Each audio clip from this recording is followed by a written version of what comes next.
Достаточно часто в научно-публицистической сфере, в сфере среди краеведов очень часто вспоминаются, так сказать, постановления ЦК ВКПБ 1944-1945 годов. Я бы хотел уделить внимание этим постановлениям, поскольку, как мне кажется, они, можно сказать, определили современное движение историографии и вообще развитие общественности, национальной общественности Башкортостана и Татарстана. И, пожалуй, здесь необходимо начать в целом с прихода советской власти, поскольку как только пришла советская власть, перед ней стала, в историческом смысле стала необходимость обосновать, почему именно здесь должен возникнуть коммунизм. И взялся за это, достаточно неблагодарное, может быть, дело, взялся Покровский со своими соратниками, это такой достаточно знаменитый историк, который, собственно, начал действительно выдвигать теории, гипотезы и, собственно, формировать вот такую, можно сказать, историософию советского государства, согласно которой развитие капиталистических отношений было в достаточной степени, чтобы это государство могло перейти на уровень коммунизма, социализма. Интересно обратить внимание, что его активность приходится на 30-е годы, поскольку на 20-30-е годы это в период, когда все еще сильны были, так сказать, революционеры первого поколения. Это носители такого идеалистического представления о мировой революции, об интернационале и так далее. Вот. Но в 1934 году Сталин, как известно в историческом плане, он почвенник, он очень достаточно жестко раскритиковал историческую школу в Советском Союзе. Соответственно, после этого начался такой процесс, который историки называют разгромом школы Покровского. Действительно, начались аресты, достаточно такие трагичные судьбы у историков сложились. Вменялось, так сказать, обвинялись они в том, что был такой социологический подход, он не системный, он без ретроспективы, без учета, так сказать, традиций, истории русского государства, да, без истории народов и так далее. Вот. И, собственно, уже в 30-е, наверное, вторая половина 30-го года мы видим, что вот в этой сфере, в сфере истории, в концептуальной сфере, мы видим определенную пустоту, определенную недосказанность. Соответственно, конкретных каких-то установок в плане интерпретации исторических событий, четких каких-то установок у историков, можно сказать, не было. Вот. И в этот период, собственно, в 1939-м учреждаются, собственно, вот эти вот институты, академические институты в Уфе, в Казани, такого национально ориентированного плана, там начинает изучаться национальная история. Появляются такие первые исследования по тому же эпосу Эдигея, эпосу Эдукая Мурадым, собирается материал и так далее. И в период 43-44 годов, когда уже, в принципе, советские войска, уже идет Отечественная война, да, советские войска уже, видно, что они уже перешли границу там, в феврале 1944 года, да, то есть то, что преимущество советского оружия, советского народа стало таким очевидным, да, в Великой Отечественной войне. Среди историков, среди философов появляются новые тенденции какие-то, может, где-то признаки такого свободомыслия, да, сказать, да, вольности интерпретаций тех или иных аспектов, да. И в это время появляется несколько работ исторического плана относительно истории народов Советского Союза, в том числе очерки по истории БССР, Узбекской ССР и самая ключевая, наверное, работа — история Казахской ССР. Ее главным руководителем, можно сказать, главным автором всей вот этой команды, кто писал эту работу, была Панкратова, которая понимала фундаментальность всей вот этой работы «История Казахской ССР». И эта работа была подана на получение премии, сталинской или ленинской премии. Но был такой начальник управления агитационной работы Александров и историк Яковлев, они дали на это отрицательную рецензию. Панкратова, она прекрасно понимала, чем это грозит, она начинает писать жалобы, у нее достаточно, я так понял, влиятельные соратники были в ЦК. И, собственно, вот эта вся переписка между Панкратовой и Александровым, она была достаточно эмоциональной, она была достаточно так, можно сказать, где-то, может, за гранью, да, друг друга обвиняли в достаточно таких очень тяжелых вещах. Да, Александров обвинял в таком крайнем узком национализме, то, что не учитывается роль русского народа, что там все это игнорируется и так далее, это национализм и все такое. Панкратова обвиняла, что это он приверженец русского шовинизма и так далее. То есть очень такая, очень неприятная друг для друга была переписка. И ЦК партии, оно понимало, что и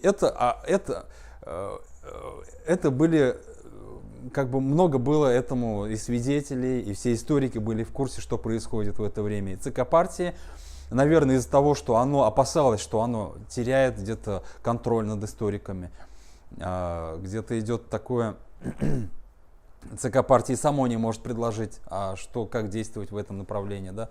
Поэтому в 1944 году, в мае 1944 года появляется комиссия по истории, где собираются достаточно знаменитые такие маститые ученые, чтобы обсуждать историю Советского Союза на таком концептуальном уровне. Там была и Нечкина, и Торле, там история Крымской войны, практически все такие центральные историки там были в ЦК партии представлены. Это секретное совещание историков. Оно проходило несколько дней, сопровождалось очень бурными эмоциональными спорами, причем не только на заседаниях, но и в кулуарах. И, собственно, это совещание завершилось, но ЦК партии и даже после этого совещания оно не дало каких-то конкретных решений. Во что это вылилось? В течение лета и осени начинают выходить рецензии. Рецензия, то есть здесь в данном случае ЦК партии решила пойти, можно сказать, таким, косвенным путем. В журнале «Большевик», там в таких ключевых журналах начинают печататься рецензии. И в то же время в августе, по-моему, выходит уже конкретно постановление по работе, агитационно-пропагандистской работе обкома ТАССР. И там конкретно уже проговаривается о эпосе о Едигее, о якобы ханско-феодальном эпосе о Едигее, о приукрашивании истории Золотой Орды. И, конечно, это было достаточно таким сильным ударом, в первую очередь, наверное, психологическим, ударом по татарской общественности, по ученым Казани, которые, можно сказать, наверное, все-таки не ожидали такое, что на уровне ЦК партии будет принято такое постановление. Соответственно, все отсюда и выходящие, все вытекающие. Но, откровенно, забегая вперед, скажу, что на самом деле после этого выхода этого ЦК, точнее, этого постановления, конкретных репрессий не было. То есть, если мы слышим о каких-то чудовищных репрессиях после этого постановления, ничего подобного не было.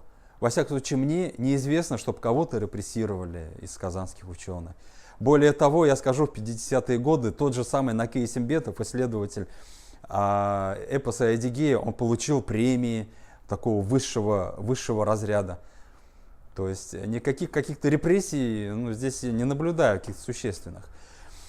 А через полгода, уже в январе 1945 года, выходит постановление обкома партии по агитационно-пропагандистской работе в обкоме БАССР. И вот здесь, как мне кажется, здесь уже, так сказать, репрессивная машина, она сработала намного жестче, намного жестче. Ну, под удар попали там очерки по истории БАССР Рамеева, под редакцией Рамеева, Баязид Бигбай с пьесой «Кахамтура», Мухаммед Шабуранголов, там «Башкирская свадьба», эпос Идукай Мурадым, и ряд других авторов. По отношению к ним принимались конкретные репрессивные меры. В частности, Мухаммед Шабуранголов, он сел, он был репрессирован в 50-м году за эти. И это, можно сказать, это как раз-таки в том числе результат вот этой работы постановления. Да, репрессирован, осужден на 10 лет.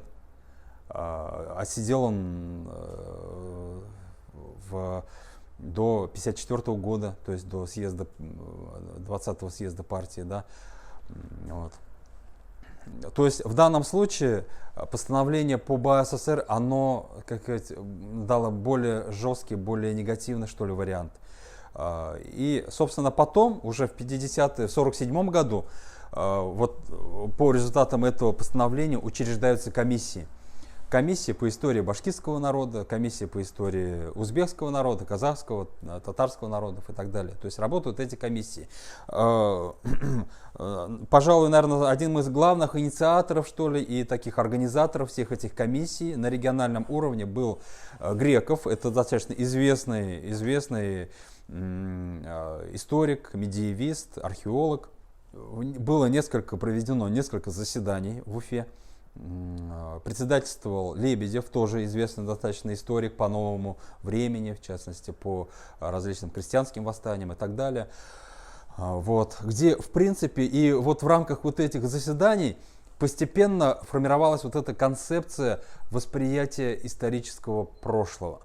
То есть там обсуждался вопрос присоединения, вопрос интерпретации башкирских восстаний, вопрос там совсем, в том числе вопрос гражданской войны там обсуждался, да.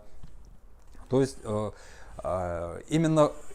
пожалуй, именно вот эти годы, конец 40-х, 50-е годы для башкирской и казанской историографии, они стали ключевыми.